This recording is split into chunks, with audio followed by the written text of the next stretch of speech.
Hinabol ng isang criminology student ang lalaking tumangay umano sa kanyang cellphone sa Maynila. Pero nabaliktad siya at tinawag na magnanakaw. Kaya siya ang kinuyog at napatay. May report si Joseph Moro. Tingnan ang mukha niya. Nakahubad at halos wala ng buhay ang nakahandusay na lalaking ito. May saksak sa tagiliran at nakatali pa ang mga kamay.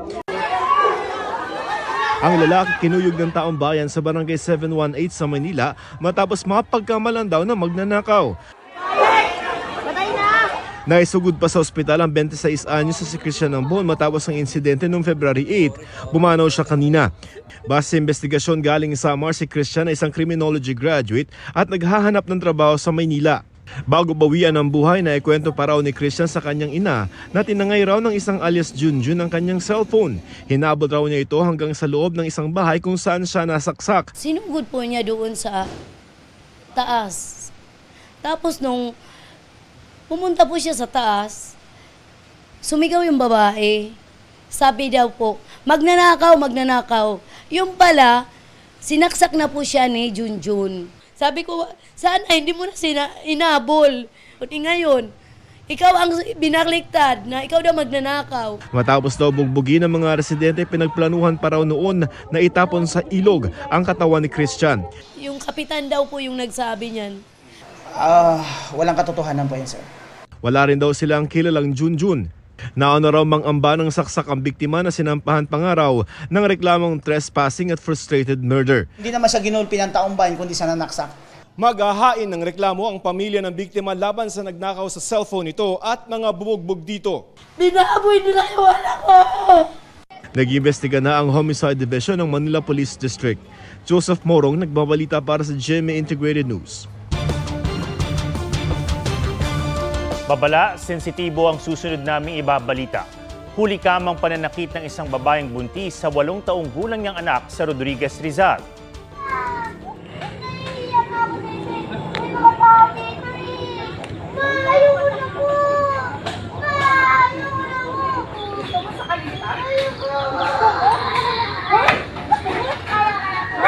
Sa kabila ng pagmamakaawa ng bata, tuloy sa paghampas at pagsuntok ang kanyang ina.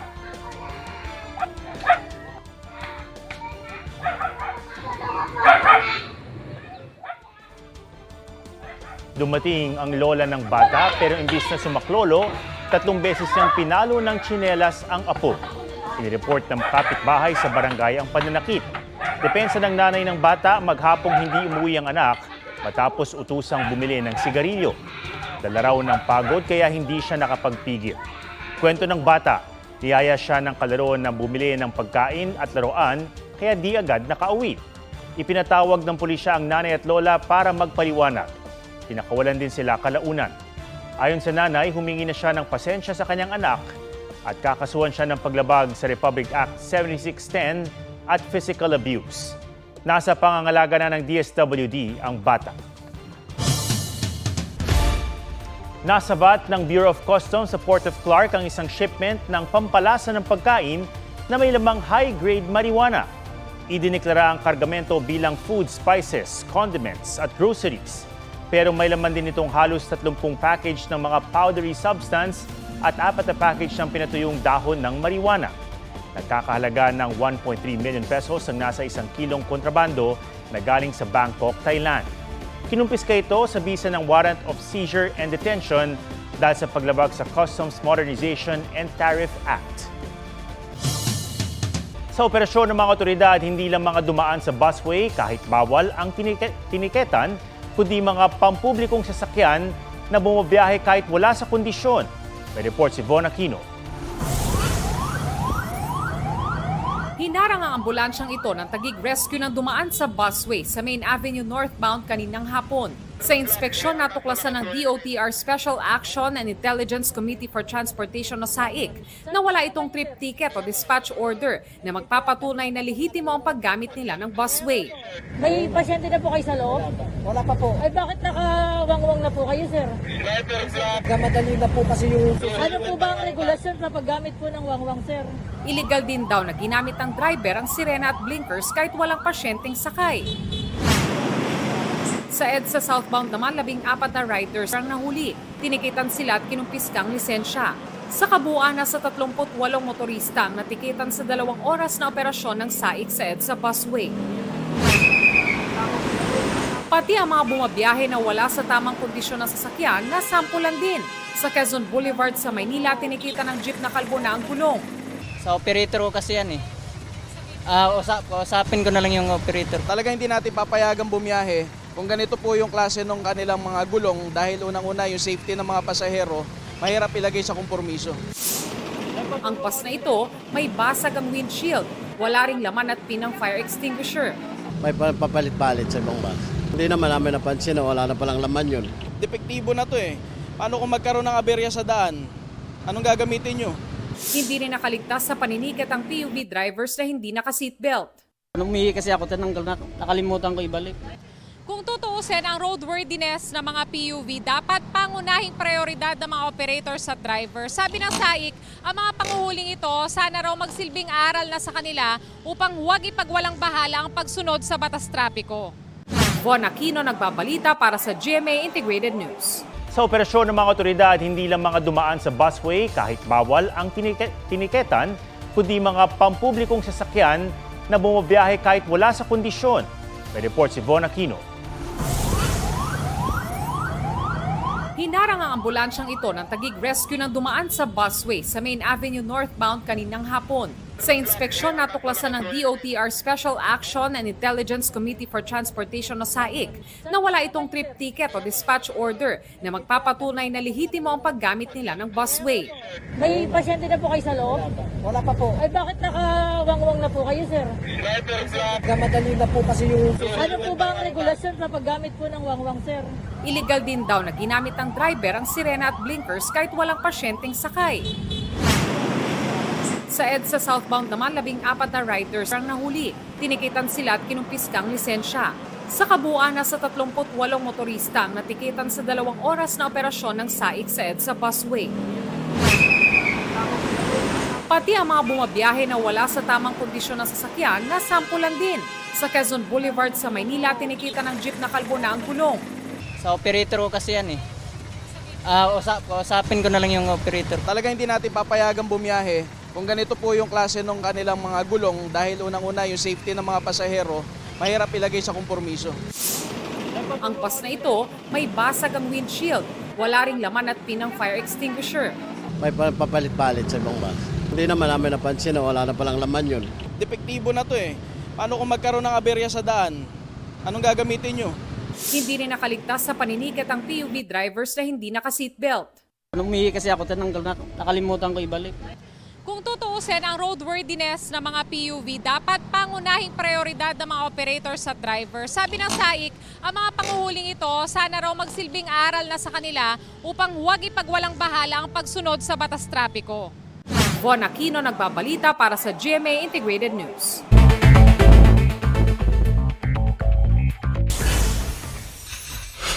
Tatay, binaril ang 9 na taong gulang na bata na kabilang sa mga nakaaway ng kanyang anak. Base sa investigasyon, nagsama pa ang sospek ng 2 kaibigan para rumesbak. Kinompronta yung 2 bata, bumunot ng baril yung magulang. Tapos tinutukan yung pangunahing witness natin, tinutukan sa ulo. Tapos yumuko lang yung bata. Pumutok yung baril, ang tinamaan yung victim natin ngayon, tinamaan sa dibdib.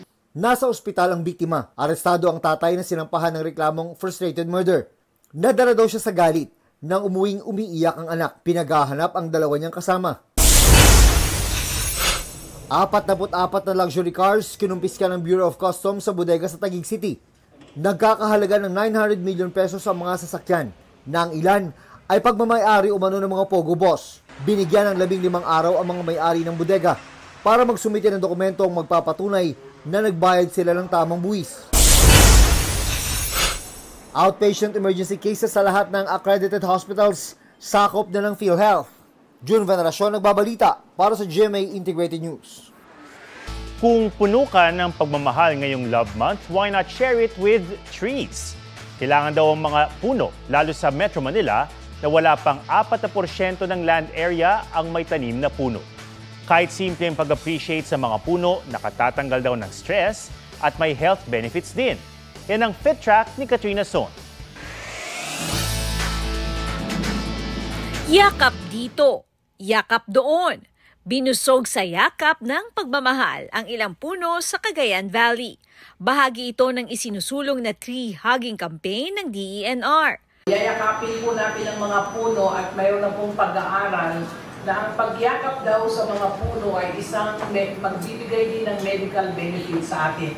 Ayon sa isang psychiatrist, may hatid na kapayapaan sa isipan ng tree hugging o grounding. When you are in tuned with nature, you feel good. No? Sabihin nila na parang may positive energy kasi when you are in nature. Sa Metro Manila, mas kailangan ng puno lalo't kabi-kabila ang mga development. Para sa college student na si Ace, nakakabawas ng stress ang paglalakad o pagbibisikleta sa UP Diliman sa Quezon City. Stress reliever po siya sa akin. Tapos parang nagiging parang therapy ko po siya pag masyado ng madami pong iniisip. Ang grade 10 student na si Christine Delphine, kasama raw ang magulang sa pagpunta sa mga presko at mapunong lugar. Punta po kami sa mga antipolo po, ganon, sa mga mapupuno po na lugar para mag-coffee, ganyan. Nakaka-relax po sa amin, sa family namin. Payo ng psychiatrist, kahit di yumakap ng puno, basta makakita lang ng mga ito, mainam daw na pag-release ng happy hormones na malaking tulong para sa maayos at masiglang pangangatawan. Go somewhere else, have a break, different from the place wherein you are in. And at the same time, balik ka sa probinsya, look. Kasi yun na nakakatulong na babalik ka with happy memories. Katrina Son, nagbabalita para sa GMA Integrated News. Mas maigi na raw ang lagay ni Pope Francis na nagpapagaling sa sakit na double pneumonia. Ayon sa Vatican, stable na ang kondisyon ng Santo Papa, batay sa kanyang blood test results. Katunayan, nakabangon pang araw siya para kumain ng agahan. February 14 ang i-confine sa ospital ang Santo Papa dahil nahirapang huminga. May mga dumarayo sa ospital para magdasal at mag-iwan ng sulat para sa Santo Papa.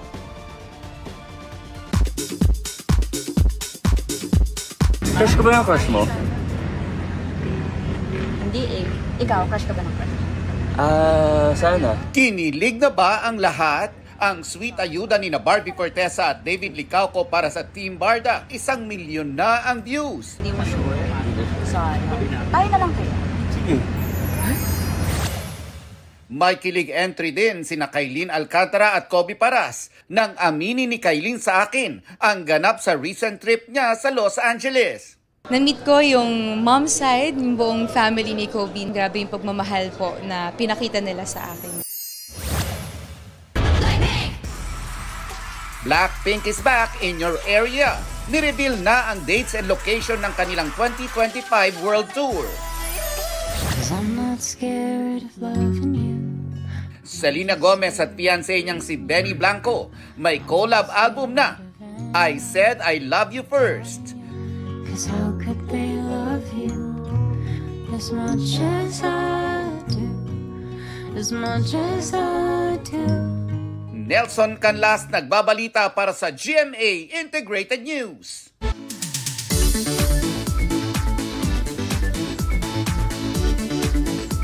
Tila magic na tumatak sa mga turistang bumisita sa Siquijor ang unang beses nilang pagtapak sa isla. Port pa lang kasi, malinaw ng maganda itong pasyalan.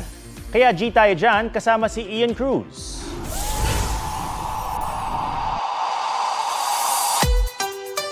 No filter ang kuha, pero ang tubig parang filtered.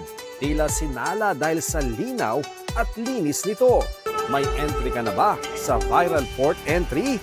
Kung wala pa, tara na! Welcome to Siquijor! Bungad pa lang yan, marami pang pwedeng pasyalan. One of a kind, tipong port pa lang, masasabi mo na worth it yung pagpunta mo. Sobrang clear ng tubig. Actually, nakapag-swimming pa kami. Pinayagan naman kami. Kaya ayun, nakapag-tampisaw pa kami. 3 ba naman ang talon sa Cambugahay Falls? Kung saan pwede mo pang gisingin ang iyong inner Tarzan. Swing and dive. Angat! Go! Diving ba? Cliff diving na sa Pitogo. Maengganyo ka talagang tumalon dahil sa asul na tubig ng dagat. Huwag nang magpapalit-palit ng isip. Sa Paliton Beach, sure na mag-enjoy ka. Puting buhangin at mahabang baybayin. Sulitin with Super Swing with matching todo effort na human drone. Ni-enjoy lang namin yung bawat moment namin, yung bawat oras namin. Yung 3 araw na nagstay kami doon, kulang pa siya. I feel the magic of the island talaga. Ian Cruz nagbabalita para sa GMA Integrated News. Huwag magpahuli sa mga balitang dapat niyong malaman. Mag-subscribe na sa GMA Integrated News sa YouTube.